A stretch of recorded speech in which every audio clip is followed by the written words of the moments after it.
এবার বিশালগড় মহকুমার খবর। ভোটের লাইনে ভিড় ছিল রাত পর্যন্ত। ছোটোখাটো কোনো ঘটনাও নেই। মানুষ ভোট দিলেন উৎসবের পরিবেশে, ভয়হীন মেজাজে। রাজনৈতিক সম্প্রীতির আরও এক নজির স্থাপন হলো এদিন। রিটার্নিং অফিসারের টেবিলে কোনো অভিযোগ নেই। সিপাহীজলা জেলা পুলিশ সুপার প্রদীপ দে ভোটের বর্ণনা দিয়ে গিয়ে এক শব্দে জানালেন, বিউটিফুল।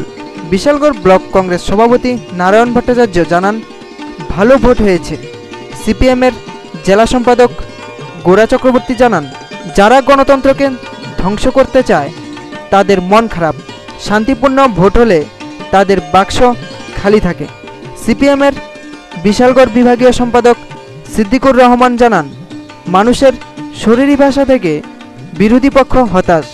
বিশালগড়ে সব রাজনৈতিক পক্ষের দাবি ভালো ফল হবে। বিশালগড় পুর পরিষদে মোট ভোটার 15,171 জন। ভোট পড়েছে 13,395টি। 88.2% ভোট পড়েছে। বিশালগড়ের 15টি আসনে রয়েছে 16টি বুথ। বুধবার সকাল থেকেই ভিড় দেখা যায় নানা ভোট গ্রহণ কেন্দ্রের সামনে। বেলা 11টা থেকে 3টা পর্যন্ত প্রায় শুনশান। বিকেলে আবার দীর্ঘ লাইন পড়ে।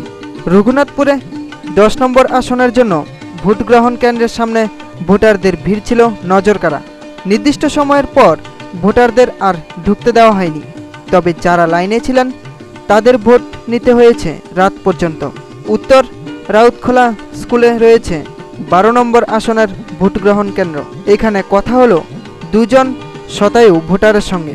বিশ্বরের পেশা 108, বারেক মিয়া 110। দীর্ঘ অভিজ্ঞতার কথা জানালেন দুজন। এরা জানান, একসময় ভোটের আগের রাত থেকে বোমা ফাটত এই বিশালগড়ের নানা এলাকায়। ভয়ে বেরোতেন না কেউ। ভোটাধিকার হরণ হয়ে যেত। এখন ভোট উৎসব ভাবাই যায় না।